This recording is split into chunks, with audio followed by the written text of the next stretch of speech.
Welcome to another devotional study in the book of Job as we consider the question of suffering.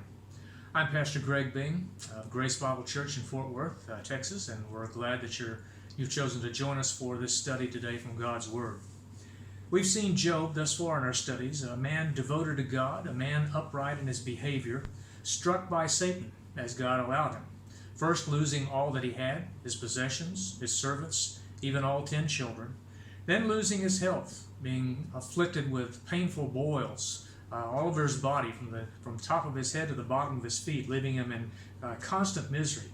He was shunned by his community, by even his close friends and his family.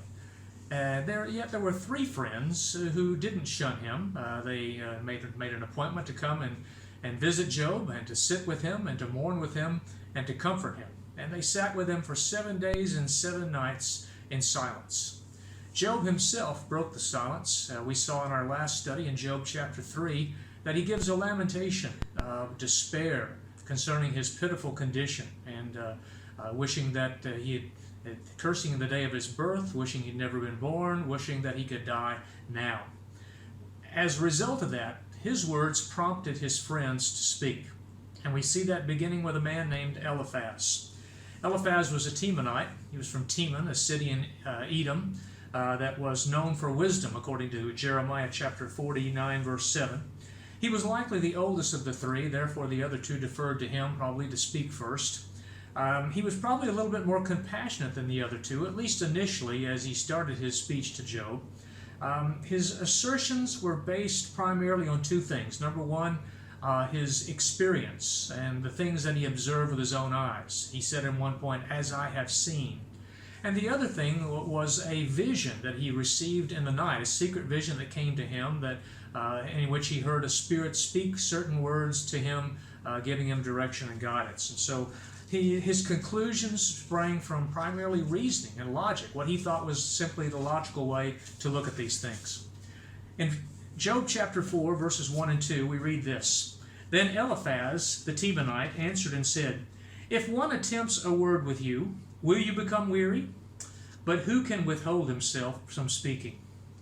He doesn't want to cause Job more pain, but he has to answer him. He has to answer Job's situation. He has to answer Job's words. He feels like that he must speak.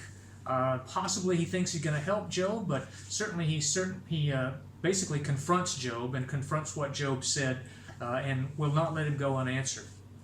Verses 3 and 4, he goes on and he says, "Surely you have instructed many, and you have strengthened weak hands. Your words have upheld him who was stumbling, and you have strengthened the feeble knees."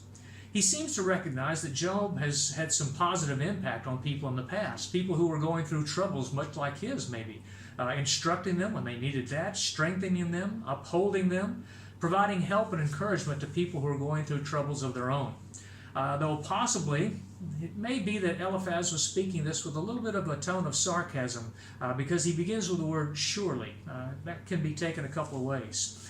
And then in verse 5 and 6 we see this. He says, "But now," he says, "it comes to you, and you are weary.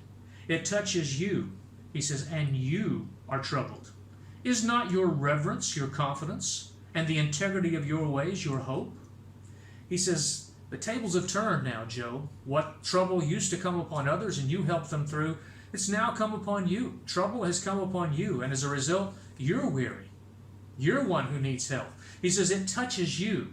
In fact, that's the very words that Satan used. If you'll just let me touch him, touch all that he has, touch him personally. He says, you're touched. It touches you, and you're troubled. Like others in the past, you're troubled now. And then I think the next words probably were spoken with a sarcastic tone. He asked in verse 6, "Isn't your reverence your confidence? Isn't the fact that you fear God, isn't that something that you held confidence in? Isn't your integrity, the integrity of your ways, your upright behavior, isn't that what you held your hope in? You believed that those things would keep you blessed of God." He says, though that is gone now. He says, he's calling these things into question. He's calling Job's reverence. He's calling Job's integrity of his ways into question. Then in verses 7 through 9, we get the heart of Eliphaz's argument. He says in verse 7, "Remember now, who ever perished being innocent? Or where were the upright ever cut off? Even as I have seen, those who plow iniquity and sow trouble reap the same. By the blast of God they perish, and by the breath of his anger they are consumed. He says, remember now. He says, consider this. Just think about this logically. He says, the innocent don't perish. They're not the ones who perish. And what's the situation here? Job's perishing. He's suffering terribly. He says, the upright are not cut off. And Job has been cut off. He's been cut off from men who have shunned and avoided him. He's been, in a sense, cut off from God because God has not answered his pleas to know why. Job must not, therefore, be innocent or upright as he claims. He goes on and he says, this is even as I have seen. These things are true and I've seen it in action. Those who plow iniquity and sow trouble reap the same. Think about the logic of this. Galatians chapter 6, verse 7, the Apostle Paul gives us a very similar principle. He says, do not be deceived, for whatever a man sows, that he will also reap. Now that's a true principle in general, and Eliphaz certainly tries to apply it here. The problem is Eliphaz applies it only to life here and now upon this earth, what may be observed by men. There are things that he doesn't consider. Number one, he does not know, and thus he doesn't consider the hidden purpose of God. He doesn't know what happened in Job chapters 1 and 2, the conversations that took place between God and Satan, and God allowing Satan to strike Job to show that his integrity and his reverence for God, his upright behavior, was not just because God had hedged him in. The second thing he doesn't do is he doesn't consider the eternal consequences. Certainly, we are going to reap what we sow in regard to our lives. We may not reap it here in this life, but certainly we will in the life to come, in eternity. And so he doesn't consider that either. Plus, there are clear examples in life, we know this, of wicked people who seem to prosper just fine in this life. They don't seem to be judged at all. And we certainly know that there are godly men and women who have suffered in this life. One of the examples of that is the Apostle Paul. He lists his sufferings in 2 Corinthians chapter 11, a long list of the things that he endured, even as a believer in Jesus Christ. In verse 9, we see an example of parallelism. This is Hebrew poetry, an example of it. He says in verse 9, by the blast of God they perish, those who sow trouble and iniquity. He says, by the breath of his anger they are consumed. Sort of the idea is they're repeated there so that we get a better picture of it, a poetical picture of this. What he's implying is that these things are a judgment from God.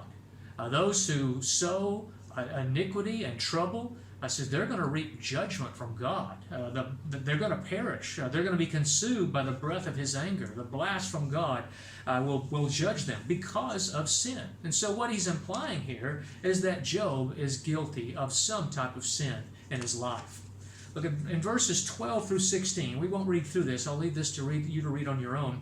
Eliphaz claims to have received a special vision in the middle of the night, almost like a dream. It was something that was terrifying to him, something that seemed to be whispered secretly to him, a spirit that passed before him and caused him to fear and tremble. But the words of the Spirit, we're going to look at those. Look at verse 17. He says this, can a mortal be more righteous than God? A mortal meaning a man who's subject to death. Can a man be more pure than his Maker? Again, the parallelism of the Hebrew poetry. He says, how are we in comparison to God? How are mortal men in comparison to God? Are we as righteous as him? Are we as pure as him? Now, I don't think Job ever implied that, but that's what Eliphaz is questioning. Look at verse 18. He says this, if he puts no trust in his servants, if he charges his angels with error, if God doesn't trust completely his servants, those are angels he's talking about, and he charges even his angels with error, and that's a reference to the fall of Satan and those angels that followed with him. Verse 19, how much more those who dwell in houses of clay? That's us, that's men. Houses of clay, those whose foundation is in the dust. Genesis 2:7, the Lord God formed man out of the dust of the ground. Those who are crushed, it says, before a moth. And our bodies, in a sense, are just like those of a moth. They're going to go back to the dust of the ground eventually. He says in verse 20, they are broken in pieces from morning till evening. They perish forever with no one regarding. Does not their own excellence go away? And they die, even without wisdom. That's eventually, in a sense, what will happen to a moth. That's what will happen to a man. We're going to experience those things in life. And so he's describing that. Eliphaz's implication and reasoning is that this is what's happening right now with Job. God's judgment has come upon him. That's why he's lost so many things in his life, his possessions, his children. That's why he's suffered this terrible affliction in his body itself, and that's why he's in misery and pain, because God's judging him because of some sin that must exist in his life. Eliphaz doesn't seem to realize that his words to Job, though they're eloquent in many ways, it's beautiful poetry, they don't bring him any comfort. They're not bringing him any help. Instead, they're adding to his woes. And as we shall see later in this book as we continue studying through it, his words are not accurate. They're not true. What he says about Job and what he reasons and concludes about Job is simply not true. Therefore, his words don't provide an answer as to why these things have happened to Job. In our next lesson, we're going to see, though, that Eliphaz is not through. He follows these accusations against Job about sin in his life with some advice. He gives him advice. Here's what I would do. Here's what you need to do, Job, if you're going to really find relief from your sufferings and your troubles. So I hope you'll join us as we move on to Job chapter 5 the next time.